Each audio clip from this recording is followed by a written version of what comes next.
The afternoon sun blazed fiercely over the quiet village of Umwisi. Inside Chief Obina's grand compound, 15-year-old Ifeoma scrubbed the tiled floor with sore hands and aching knees.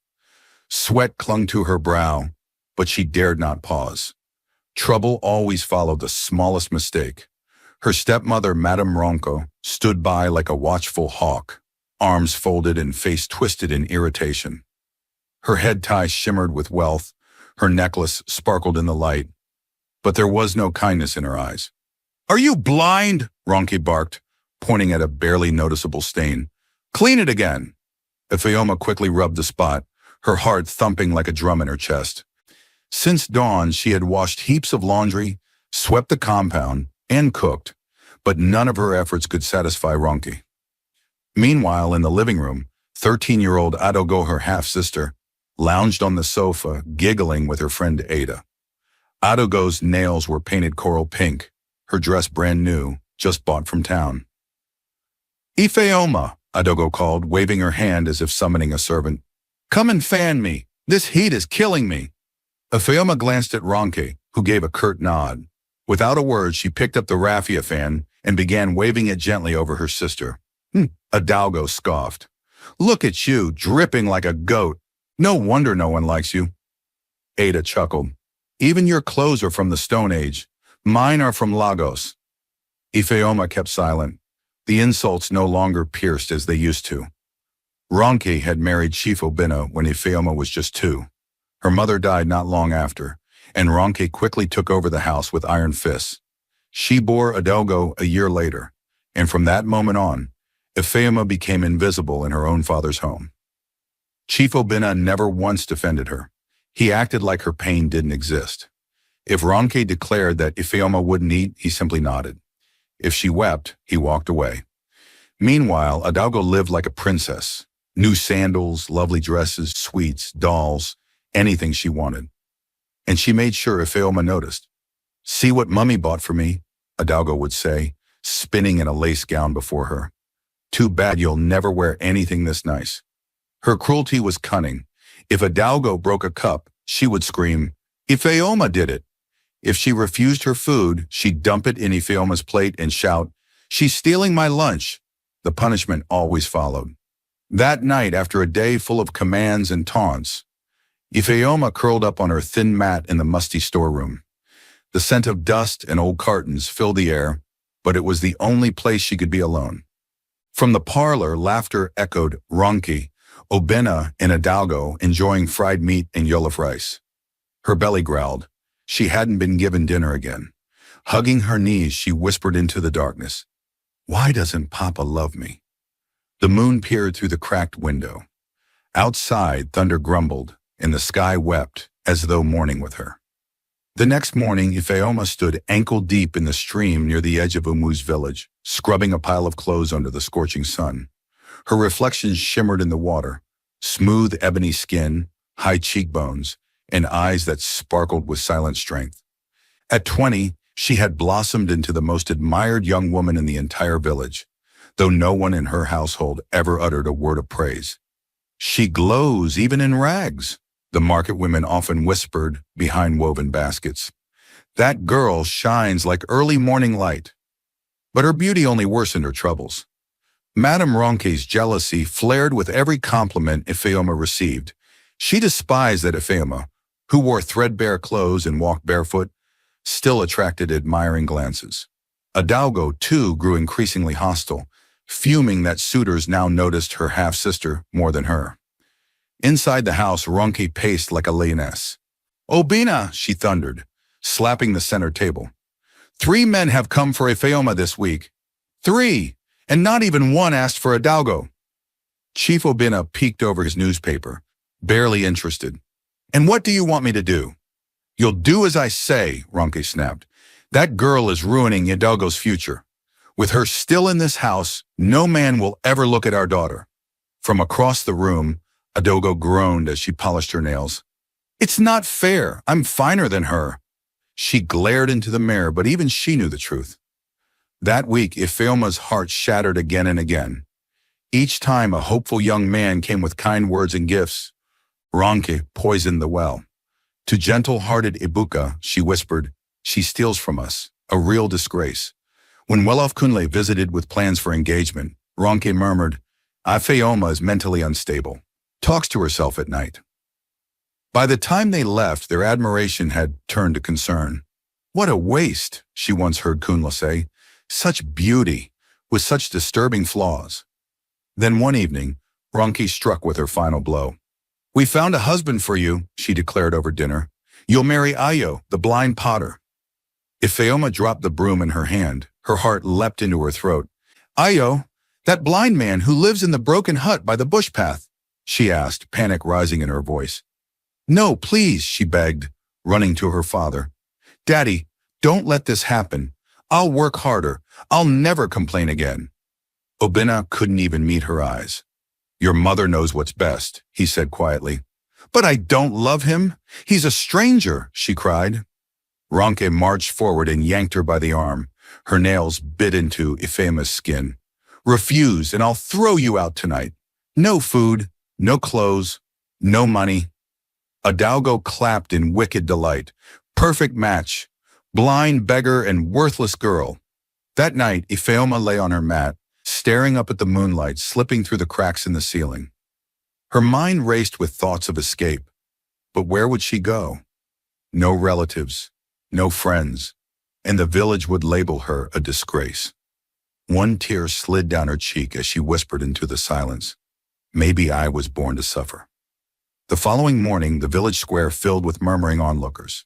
There was no music, no food, no celebration. Ifeoma wore a faded dress, one of Adaugo's old ones. Her feet were bare. Ayo stood beside the priest, his cloudy eyes staring into space. His wrapper was threadbare, his shirt stained with years of clay and toil. As the priest joined their hands, Adaugo's voice rang out with cruel glee. What a perfect couple, the blind and the useless. But Ifeoma didn't cry. Her tears had long dried up. When the ceremony ended, Ronke shoved a tiny bundle into her hands.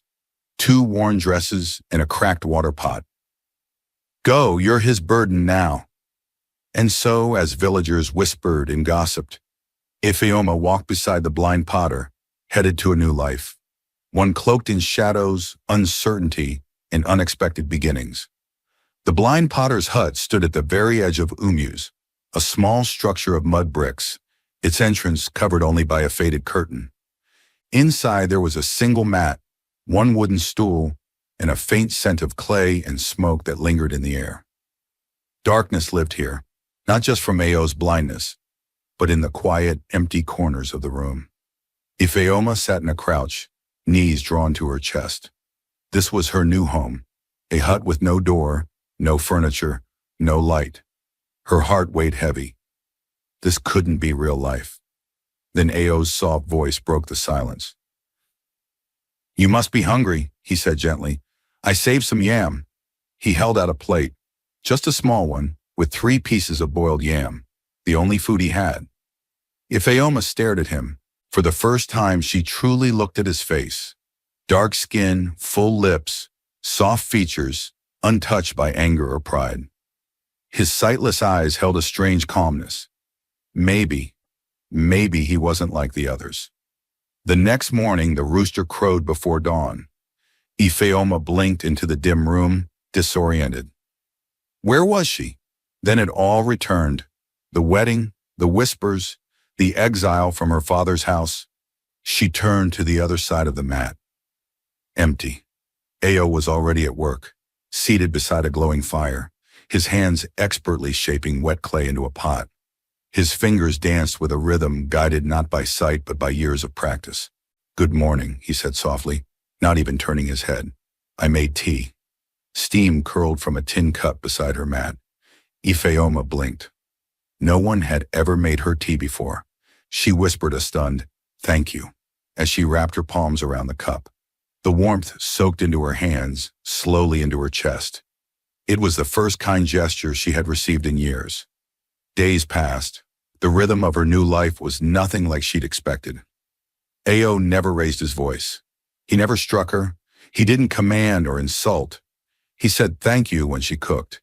He offered to help when she swept, fetching water or preparing more clay with her. It unsettled her at first, this strange peace. One market day, Ifeoma carried some of Ayo's pots on her head, heading toward the square. As she walked, voices hissed behind her. "Look at her! The chief's daughter, now hawking clay." "That beauty didn't save her from disgrace," Auntie Ngozi sneered. Their laughter burned into Ifeoma's skin, but she walked on. The pottery money wasn't enough, so she worked on nearby farms, weeding, planting, harvesting. Her soft hands bled from the work, but she never complained.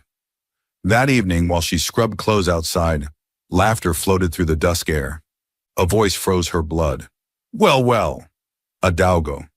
She stood beside Ada, both dressed in flashy city clothes, their perfume choking the air. "This hut is worse than I imagined," Adaugo said, wrinkling her nose.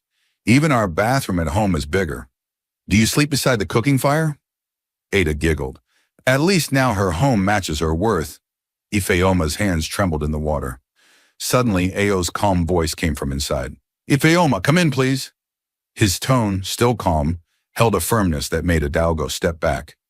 As Ifeoma rose, Adaugo hissed, "Enjoy your life with the blind beggar. This is exactly what you deserve." Then she kicked dirt onto Ifeoma's clean washing before strutting off. Inside, Ayo offered her another cup of tea. "Don't listen to them," he said, his voice quiet but steady. Ifeoma nodded, but her eyes burned. Why was life always so cruel? That night, over a simple bowl of soup, Ayo gave her the biggest piece of fish. "You work too hard," he said. "Tomorrow rest. I'll handle the pots." A laugh escaped her lips, dry, startled. Rest? No one had ever told her to rest. But as she looked into Ayo's face, something shifted again inside her, a warmth blooming like fire from within. "I'm fine," she whispered. And for the first time in a long time, it wasn't a lie. Outside, the moon cast soft light over Umyuz.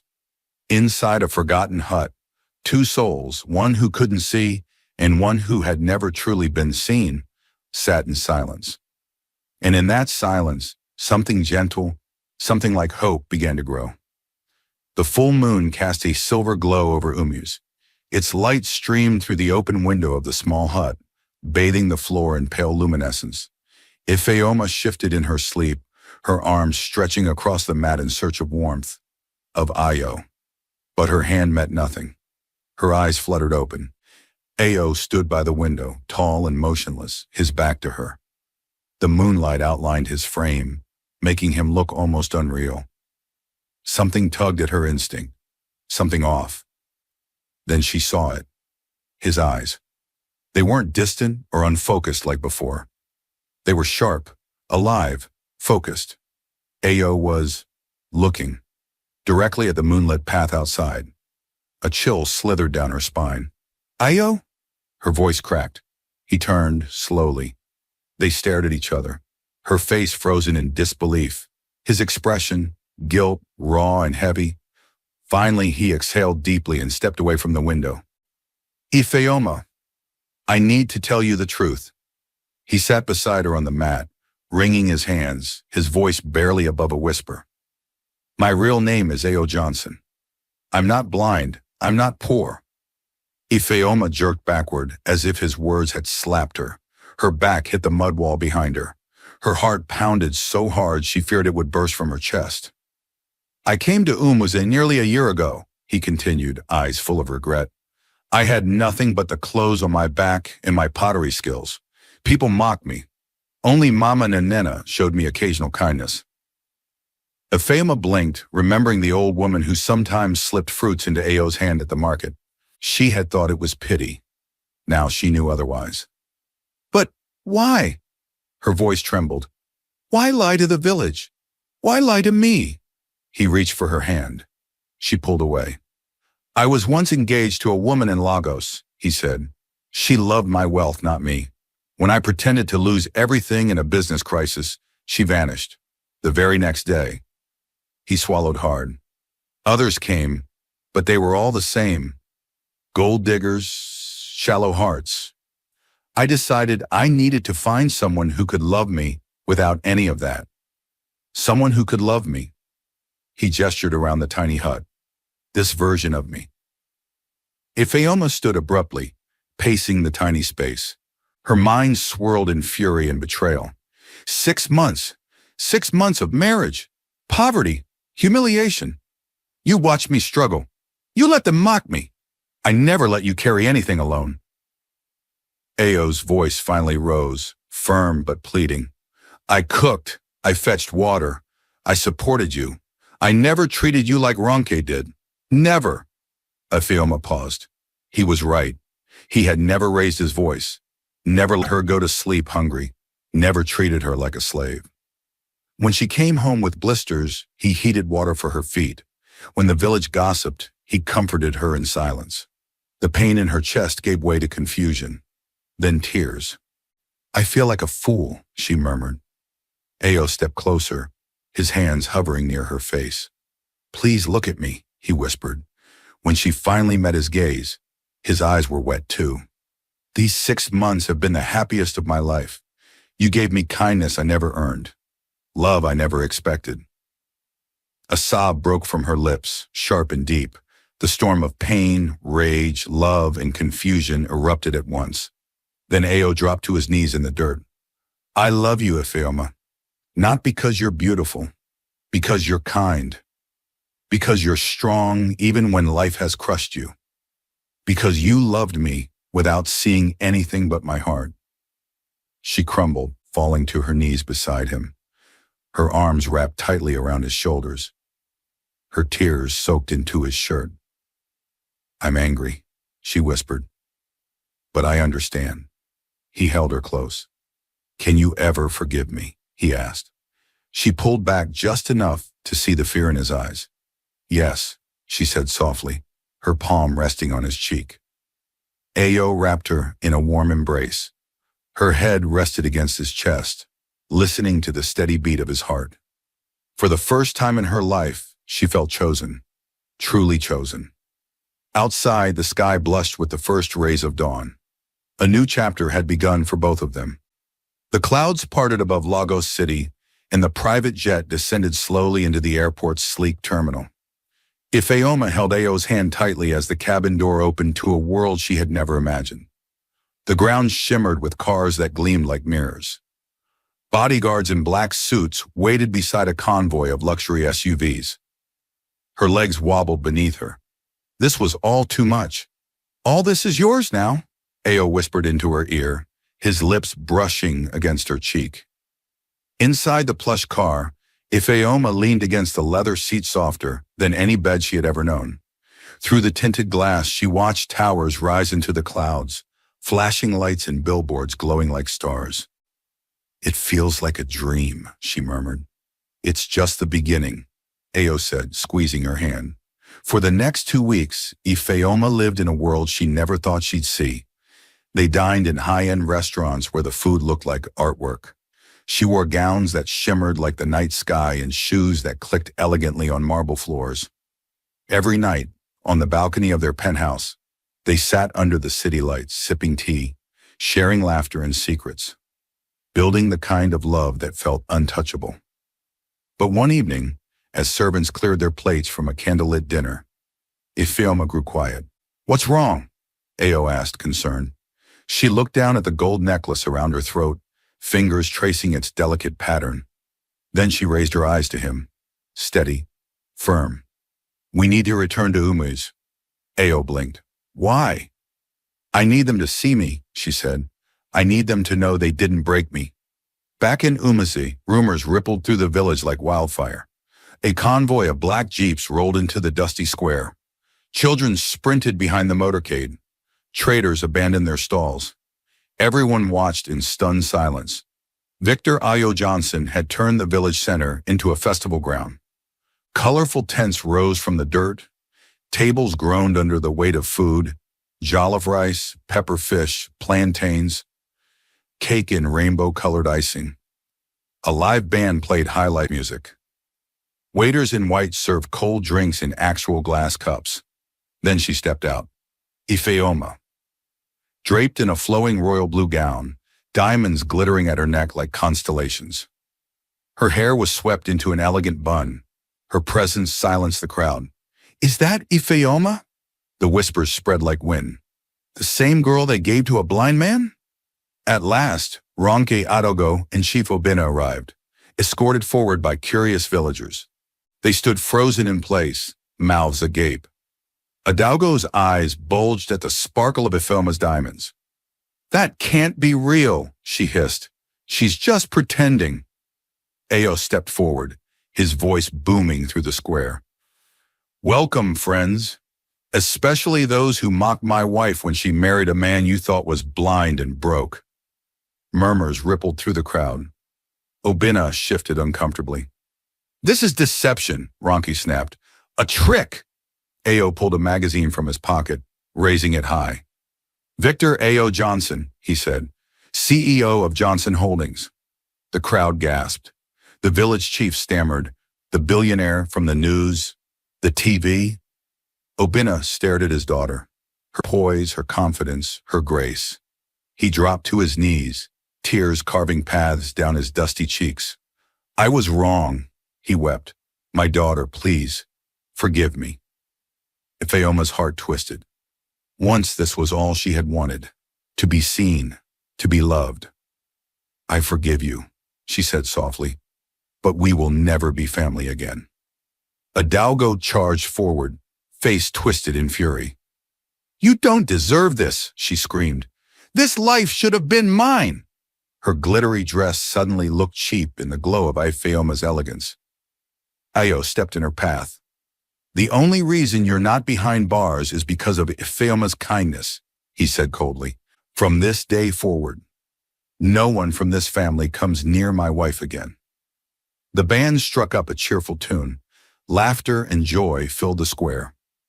And as fireworks lit up the sky, Ifeoma leaned into her husband's embrace, eyes shining with quiet triumph.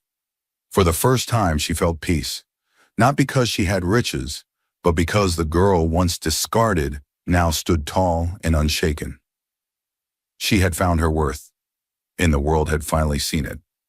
The days after the grand return passed with celebration in Lagos, but far away in Umweze, darkness was spreading through the once proud home of Chief Obina.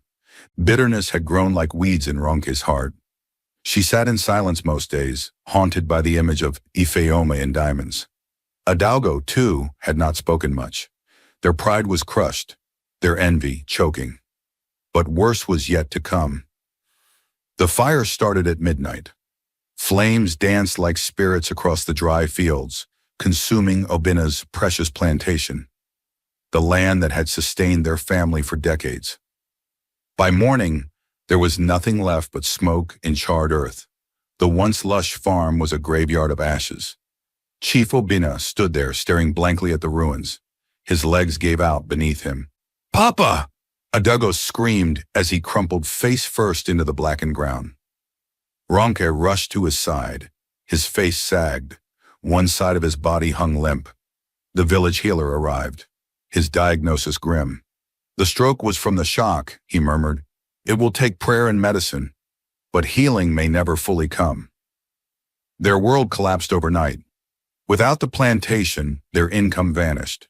With Obina unable to speak or walk properly, Ronke and Adaugo were left to carry burdens they had never learned to bear. They had to sell their big house, its polished tiles and painted walls now replaced with the cracked mud floor of a cramped hut on the village outskirts. What little money they got went to pay off the plantation workers and purchase Obina's medications. But it didn't last. 3 months later, Ronke knelt in the red soil of Mama Nena's farm, weeding under the scorching sun. Her palms, once pampered with scented lotion, were now covered in painful blisters. Beside her, Adaugo hauled heavy jerry cans of water from the well. Her feet, once adorned in glittering sandals, were bare and caked with dust. "Faster!" Mama Nena clapped her hands from the shade. "I'm not paying you two to daydream." Adaugo wiped her sweaty face, leaving streaks of mud across her cheeks. Just months ago, she had laughed at girls like these. Farmhands, market sellers. Now she had become one. At the market, her old friends jeered from behind their stalls. "See her? Chief's daughter turned commoner." "From lace to rags," they sneered. Hidalgo kept her eyes down. Their words echoed her own insults from the past. Now the taste of her mockery was bitter. That evening, Ronke counted their meager earnings under the glow of a kerosene lamp. "It won't even buy Papa's medicine," she said flatly. Hidalgo slumped to the floor. "What do we do now?" she asked, her voice hollow. "There's only one thing left," Ronke said slowly.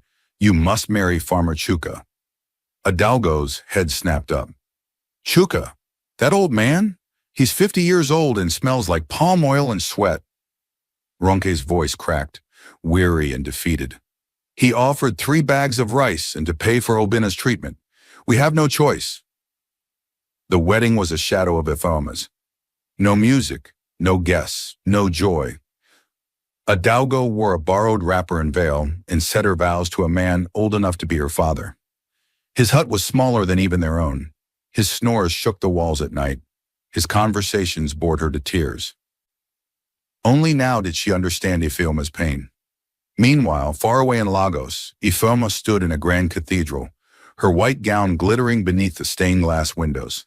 Ayo, her Ayo, waited at the altar, dressed in a sharp tuxedo, eyes glowing with love. This time they weren't strangers. This time they weren't pretending. "I now pronounce you husband and wife." Again, the pastor chuckled, and the hall erupted in applause. Later that night, as they stood on the rooftop of their mansion, watching fireworks blaze across the Lagos sky, Ayo pulled her close. "Are you happy, my love?" Ifeoma smiled. She looked out at the glittering city, then back into the face of the man who had seen her heart. "I never knew life could be this beautiful."